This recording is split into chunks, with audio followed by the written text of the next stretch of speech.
The curse is, presumably, taking place directly after the short film Katasumi in 10 Fours. The short films whose victims actually appear here, with the character of Tsuyoshi Murakami even being played by the same actor. So is Kayako, but as far as victim characters go, he's the only returning guy.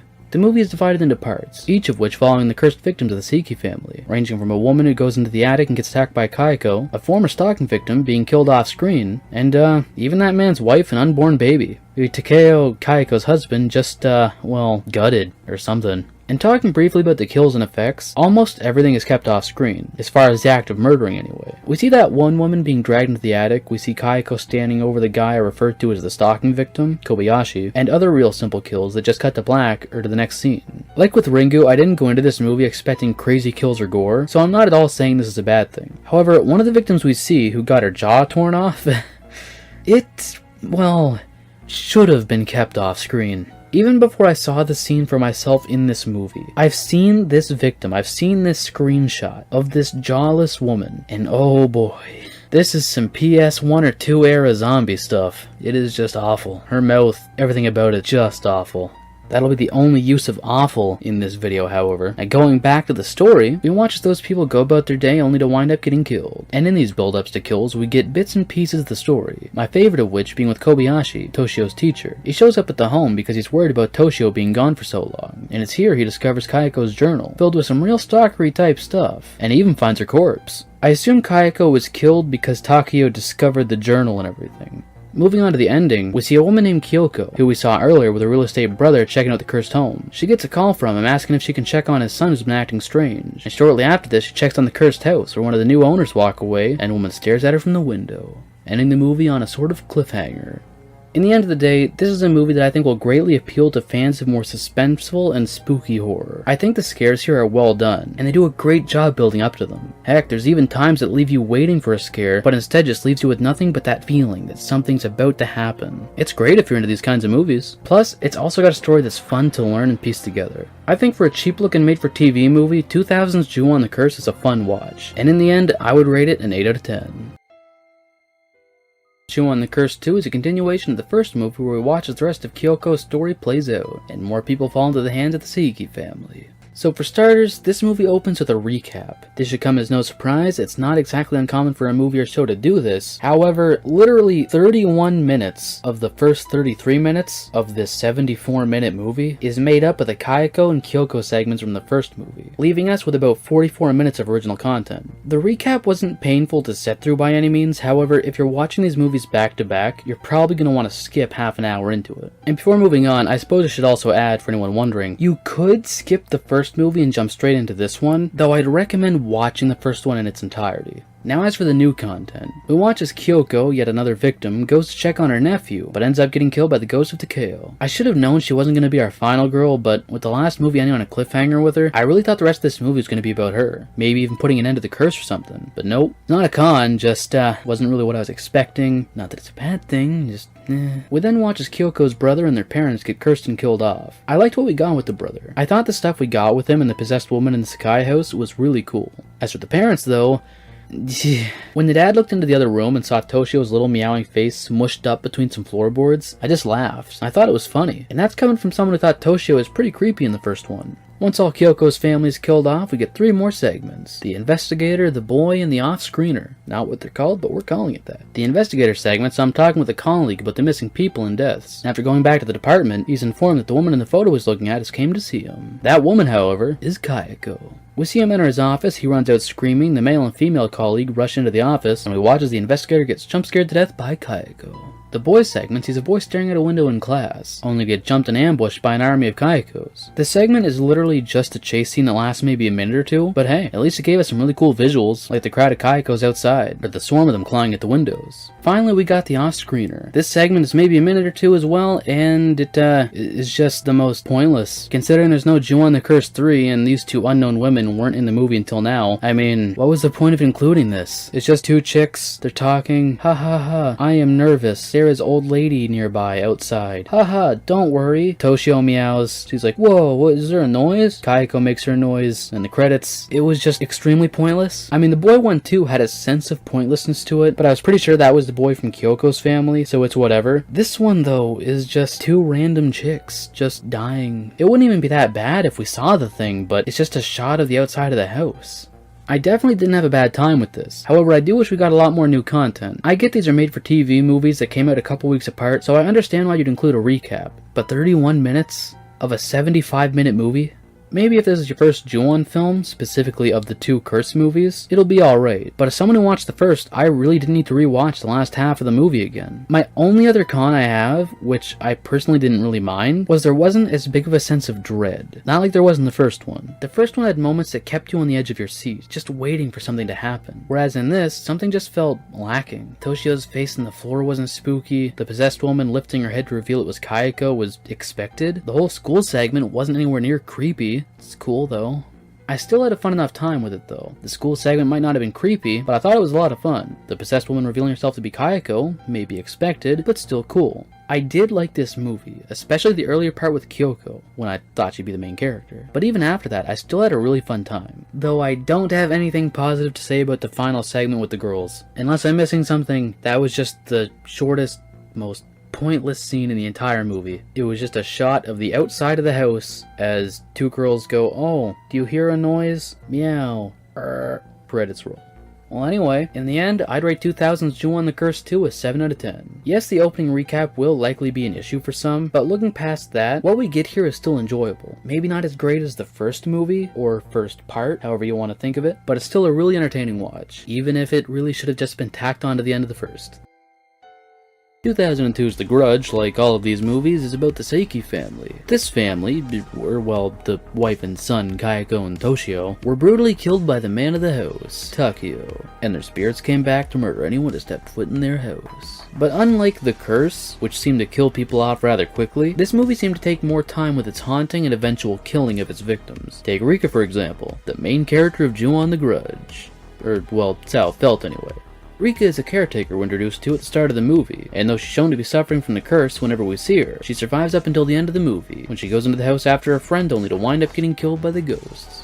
I really love the idea of having a main character like this, or at least one we spend a lot more time with as opposed to the previous films. It made it easier to care about the victim. In The Curse, the closest thing I can compare her to is Kyoko, but Kyoko isn't met until the last segment or two, and she only lasts about 10 minutes into the next movie. As for the rest of the characters in the story, a couple, along with one of their mothers, move into the home, and we watch as they get tormented by the spirits up until their deaths. And after we see what happened to all of them, we follow the lead detective of the original case, where he's reinvestigating the home. Here, we're shown some of the missing people from the past, and what happened to them, including to his own daughter. The movie's pretty scattered, as are the other two, and though some may not like that, I think it makes it fun. Sure, they could have just told you the story from its actual start to its actual end, but I think the way it's told and the way you piece the story together makes it really enjoyable. And talking briefly about Kayako, I wish she looked like her Curse appearances. I don't know why, but there's just something about her. I think it's the hair, but she just doesn't seem as creepy or something. But hey, I mean, that's not really a bad thing. She was a victim herself. She can and does look sad and scared at times, unlike Takeo, who always looks like a robot who's just dead inside, which is a good thing, not a con. Overall, I had a lot of fun with this. Shimizu only improved upon his last two films, and I'm excited to watch the sequel. When a film crew begins shooting their horror project in the Seiki house, Kayako seizes the opportunity to be reborn. Unlike the first film where it just felt like Rika was supposed to be the main character, I think here, Kyoko, who is unrelated to the last Kyoko from Curse, actually seems to be the character. So yeah, I know they always follow a group of people who are all connected in some way, but in Grudge II, the main focus seems to be on her. And like I said, not to be confused with Kyoko from the Curse films. I didn't realize until doing some research, but I guess Grudge is in the same universe as Curse. I always thought the Japanese Grudge films were a reboot of Curse, but after a scene in Grudge 1 that felt pretty familiar, I looked into it, and it's a scene from Curse 2. So yeah, that's pretty cool. Moving on, Kyoko is a pregnant actress who primarily works in the horror genre. By the time the movie begins, they're leaving a shoot at the Seiki house, and we watch as she and her fiancé get into a car accident, claiming the life of her baby. No, she doesn't lose it exactly, but it's Kayako's now. Kyoko's man ends up in the hospital, and we watch as she goes about her life as best she can, while worrying about the fate of her husband-to-be, and everyone around her starts dying. The non-Kyoko focused segments of the film followed people in the film crew, and we watch as one of them are killed by a wig that turns into Kayako, one gets, trapped in the house, or something. They die in the street, get groped by Kayako to death. One of those were all over the place and hard to follow. Towards the end of the film, Kyoko is rushed to the hospital to deal with the baby, and out comes a Kayako. Kayako ends up killing all the doctors, one of the last guys in the film crew, and then we got the years later, where child Kayako pushes Kyoko down a flight of stairs.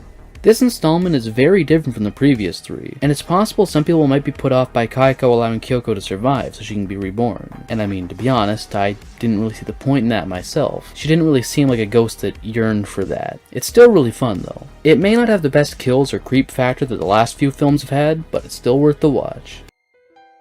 The past 4 Ju-on movies, as well as the first 3 American movies, have all focused on the story of Kayako and Toshio, a mother and son ghost who come back to kill all those who enter their home. Ju-on White Ghost and Black Ghost, however, are all new movies, unrelated to the previous ones. I mean, both have a brief appearance by Toshio as a cameo, but other than that. And as a matter of fact, this movie is so different. White Ghost is a Christmas movie with a plot involving preying on children. Yeah.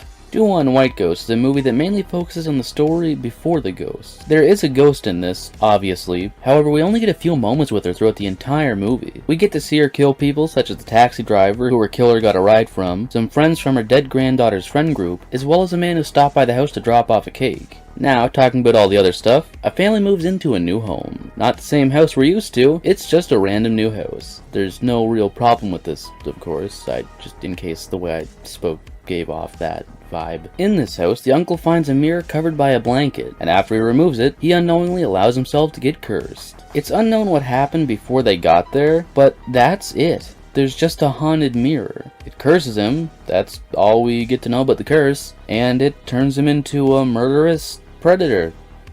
From that point on, the uncle becomes increasingly strange, with the main thing that gets brought up is his behavior towards his niece. Now he abuses her. One day, when Akane comes over, she's one of the niece's friends, the girl tells her about the uncle's abuse. And not long after that, the uncle shows up to throw Akane out. Like, he literally yeets her out the door. After this happens, the uncle takes the girl up to her room to abuse her, but after clutching onto Akane's good luck charm, the niece's grandma appears, who forces herself on the uncle. I mean, hey, it worked. She didn't full-on assault him in the way the uncle may have assaulted the girl, but she forced him to grope her while moaning, which freaked him the hell out. Good job, Grandma. Weird, but I like it. The next day, I guess the curse got stronger because the uncle just kills the entire family, brutally decapitating the niece. And the next day gets a taxi ride out to the middle of nowhere, where he proceeds to kill himself. After his death, this is when the ghost grandma would go on to kill the taxi driver, as well as the man who entered the house with the cake. Now as for the other kills, 7 years later, we see Akane and her friends playing a Ouija board, and as the girls make a joke about contacting Akane's dad, the taxi driver, they end up contacting the little girl, the niece. I'd say her name, but I'm unsure of how to pronounce it. This startles Akane, causing her to run away, and once she leaves, the other 2 girls would end up being killed. Probably. I mean, one of them definitely did. I don't know about the other. Later on, we see Akane at home. It feels like one big build-up to the final scare and death scene. But instead, Akane is given her old good luck charm back after seeing the girl's ghost. White Ghost is different. Going into this, I knew it wasn't going to be about Kayako, but I also didn't expect a Christmas movie with child abuse. It just sounds ridiculous. I also didn't expect the majority of the movie to focus on the living characters the way that it did. It'd be like if the other films focused more on the lives of the Saiki family before they were murdered, which actually I wouldn't mind seeing. That'd be kinda cool. But anyway, personally, I don't think this is an awful movie. Great Ju-on film? No. But in general, it's not bad. I can totally understand why people may dislike or even hate this. I mean, heck, aside from the brief cameo by Toshio, this is a Ju-on movie in name only. But again, as its own thing, I think White Ghost is pretty good. Don't get me wrong though, I would rewatch any of the other movies before I rewatch this. In the end, I would rate 2009's Ju-on White Ghost a low 7 out of 10. Again, it's really not a bad movie at all. It might not be the best, but go into it knowing it's its own thing, like how you should go into SoDo 3D knowing it's a sequel to Spiral apparently, and you may come out liking it, or at least you might have enjoyed it more than you would have. If you go into it expecting Kayako and Toshio killing people, you're not going to find it.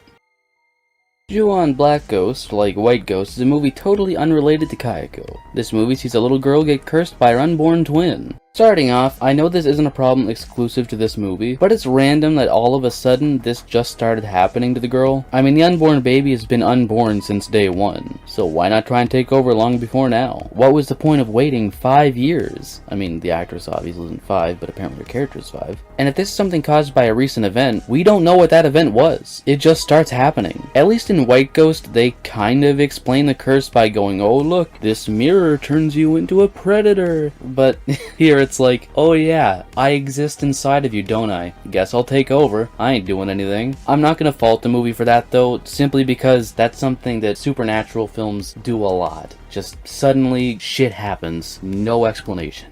That out of the way, the 5-year-old, who clearly isn't 5, is a girl named Fuki. Fuki's been having these strange outbursts where she screams and flails around a bit before fainting. We learn later, after her doctors run some tests, that she has an unborn twin inside of her. And because this is the only logical conclusion to reach, both mom and the doctor believe the unborn baby is cursing her. Because of course, why wouldn't you assume that? I'm sure that it's a cultural thing, by the way. It's just, I'm also very positive that if something was wrong medically speaking, doctors would medically try to solve it before jumping to things like this. So no hate to the culture. If that's, like, if spirits and all that stuff is a big part of it, no hate to it. But they really jumped straight to it in this. She seems healthy. Run more tests? No. She's cursed. Like all Ju-on movies, we then watch as people around Fuki and the people around those people start dying. All at the hands of the Black Ghost. I really don't have much to say about this movie. I mean, as far as demonic possession horror goes, I guess this is a fine addition to the subgenre. I did like the idea of the unborn twin possessing the living one, but there's just something about this one that I didn't enjoy. Maybe it's that I wanted the story to be better than what it was, because it is just a girl suffering and then eventually in the hospital gets exorcised.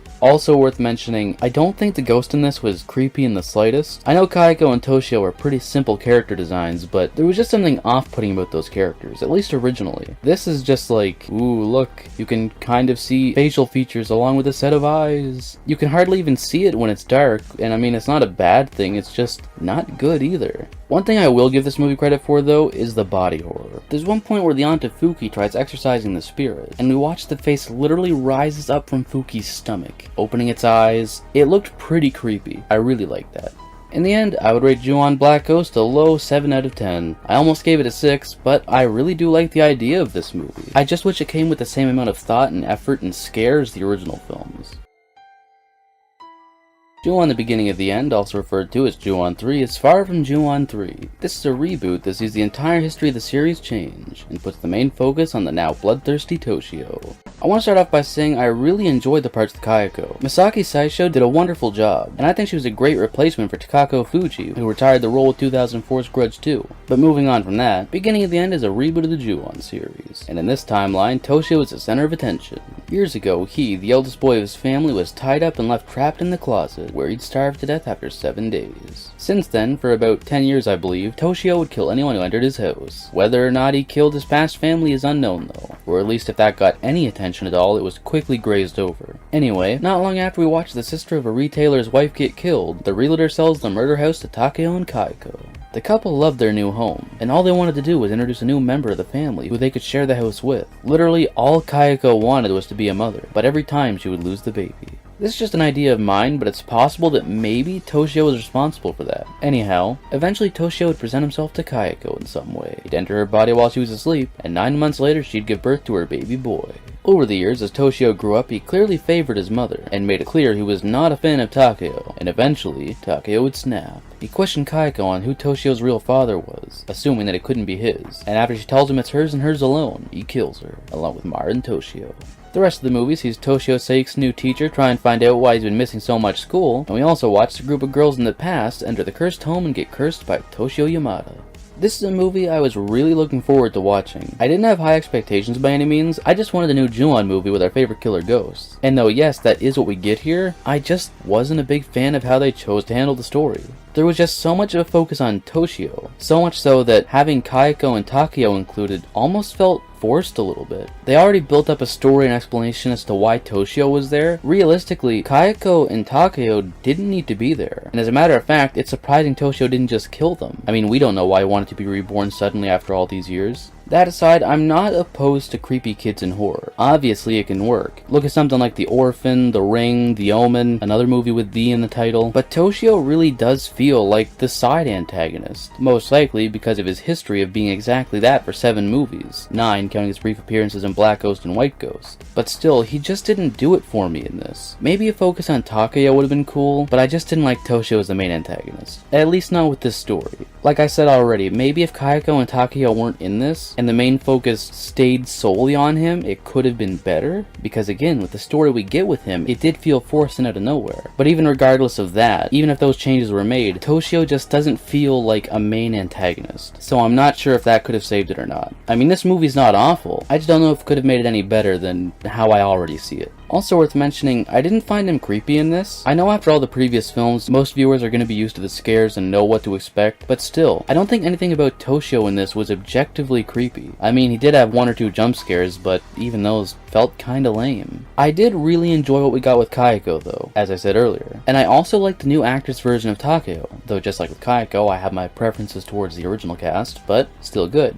I just really wasn't a fan of the story focused on Toshio. At least not with the whole Saiki family here. If Kayako and Takeo are here, I want the main focus to be on Kayako, and to a degree, Takeo. I don't want brief shots of Kayako like, ooh, maybe we'll get some cool ghost action, some cool kills, some nice scares, and then not. Also, she appears as a human, and Toshio does not meow or anything, he just speaks throughout the entire thing, which isn't awful. I don't mind those types of changes, but everything is just so different. They really just kept the characters and the same basic idea for the story, and that's about it. In the end though, I would rate 2014's Ju-on the Beginning of the End a 7 out of 10. It is not a bad movie. It is just not the best of the Ju-on movies. It is better than White Ghost and Black Ghost though. The Final Curse is the final Japanese Grudge movie not counting Sadako vs. Kayako. And, nothing feels final about it. So the last movie was about the ghost of Toshio Yamada killing people. He'd enter Kayako Saiki and later be re-killed by Takeo due to suspicions of the child not being his. Then, Toshio Saiki's teacher would go to investigate and more people would die. This one sees the sister of the teacher being cursed, along with the sister's partner, but the main focus is on the family of Takeo. Takeo's sister and niece take in Toshio, and after doing this, well, obviously the curse has its sights on them, including some of the niece's friends. Oh yeah, and every now and then we see this, the hospital building?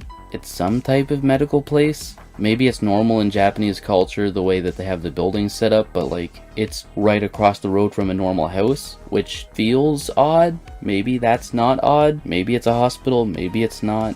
I don't know. But anyway, there's this little girl there who often watches the house being that of Toshio and his new family. And double oh yeah, I guess I'll mention the Saiki house was destroyed in this movie, having been bought by someone who wanted to end the curse. So this movie is the final curse, and I went into it expecting it to put an end to the story, to stop the curse. But you see, the ghosts are still very much present. In the very last scene, the sister of the teacher rushes into Toshio's new house, and ends up getting jumped by the new family of ghosts, consisting of the aunt, cousin, and Toshio, who now by the way is using the hospitalized girl as his human body.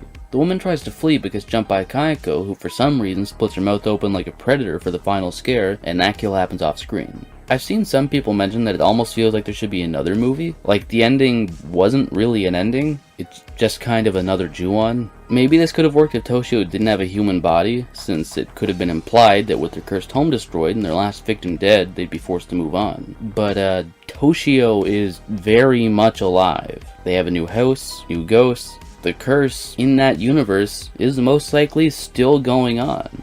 I don't know what the point of calling this the final curse was. Maybe marketing? Like I brought up in my review of Beginning of the End, I also just don't like the idea of Toshio as the main focus, at least not the way it was handled. These newer movies are nowhere near as scary or creepy as the originals. They don't even come close. But Toshio especially just isn't unsettling in the slightest. Not only do I think they could have done a better job trying to make a Toshio focused Ju-on, but I think almost anything would have been better for the final installment. It's just a continuation of the last movie with more dead people. At least after about 40 minutes into the thing, there's, dead people. This isn't the worst movie you'll ever watch, but for a final installment, it's pretty bad. Like I said, I don't think it's the worst movie you'll ever watch. It's not a horrible movie, but at the same time, I don't think I'd necessarily say it's all that good either. It's simply just another installment of the Ju-on series, and not a good installment of that series, if that makes sense. As its own movie, it's not the worst thing ever. As a Ju-on movie, it's not that great. It's also specifically in the Toshio-focused timeline, which means Toshio talks, doesn't do his creepy little meows except for one instance, and he constantly appears in human form. They replace the Saiki house, and Kayako gets very little screen time, which I think is a real shame because I love the new actress. What few bits we get with her, I think are great. Personally, I'm just not a fan of this timeline, though it did have its moments here and there, like anytime Misaki Saisho was on screen. Man, Kayako was horribly underused. In the end, I would rate 2015's Ju-on The Final Curse a very low 7 out of 10. As its own movie, it is not bad. As a Ju-on movie, and specifically the final one, it is not good. 2016 SoDo vs. Kayako is a crossover between Japan's two biggest horror icons, and sees two girls discover the haunted tape getting cursed by Sadako, and one girl moving in next door to Kayako's house. Let's address the biggest con that some people have, including professional critics. And yeah, I put that in quotes because you're just some dude with an opinion. I don't know how there's professional critics, but whatever. So, a lot of people complain about the movie taking too long for the two icons to meet and fight. They don't seem to realize there needs to be a story that connects them. There needs to be a reason for literally everything, including why a ghost from a haunted VHS tape would somehow make it to a ghost that's confined to an abandoned house that nobody lives in and actively avoids. They really gotta make those stories connect, and if you're getting a good story, that shit's not happening in the first 30 minutes. However, I do think they cross paths in a pretty odd way. So there's Yuri and Natsumi, who got cursed after discovering Sadako's tape, and there's a girl named Suzuka, who now lives next door to Kayako. You would think that maybe they would run into each other and come up with a plan to make the ghosts kill each other on their own, but no. During the Ring storyline, an exorcist gets called in, and out of the blue just goes, "I'll make the ghosts fight." We know what he means by ghosts, but the Yuri and Natsumi, that just came out of left field. I think the story could have benefited from him and his little kid butler not being in it, and if instead the girls met and worked to stop the curses together. That just made the most sense to me, and it also might have made the two stories connect a lot faster, but that's just my thoughts. Now, one con to this movie is the Ju-on stuff makes up a really small portion of the movie. Like I mentioned already, there's two storylines. The Ring one, where the girls get cursed and try to have Sadako exorcised, and the storyline with Suzuka moving next door to Kayako's home. Well, other than one part that involved 4 kids going into Kayako's house and getting destroyed in a really fun series of kills, anytime we cut to the Ju-on stuff, it lasts really briefly, and usually wasn't anything more than a couple seconds of a dream sequence where it's like, oh look, I'm in Kayako's house. Poof, never mind, no I'm not. I get that if you enter you die, and so Suzuka couldn't go in it too early, but like I mentioned already, it would have been so much better if all 3 of the girls met and the stories emerged from there. That would have kept the Ju-on side of things alive, because this movie really feels like it's just a Ring movie with some Ju-on shit sprinkled in like a cameo. That stuff aside, I did enjoy what we got here, and I loved the fight when the two finally met. The thing about this movie is you need to go into it knowing that it's a Sadako vs. Kayako movie, that it's the Ring versus Ju-on. It's not Freddy vs. Alien. It's not Freddy vs. Jason or Alien vs. Predator, so don't expect any intense brawls. Don't expect to see Kayako stabbing Sadako in the face, or Sadako using Toshio like a bat and beating Kayako to death. If you go into this looking for a crazy exciting slasher type movie, you're not gonna get it, and you're gonna be let down. This movie is very much made for fans of these two series. That's not to say someone else wouldn't enjoy it, but I think the people who are already fans of this are gonna have the most fun with it. In the end, I'd rate this movie a solid 8 out of 10. I might have thought I could have connected the stories a lot better, but that didn't stop me from having a great time watching. Looking for more horror fun? You're goddamn right. Then check out the VHS comic book series, a parody of the horror genre that follows the lives of 3 teens as they fight to survive a horror movie, where every day is loaded with blood, boobs, and buds. The first 2 issues can be found in the description below. I was obsessed with the VHS.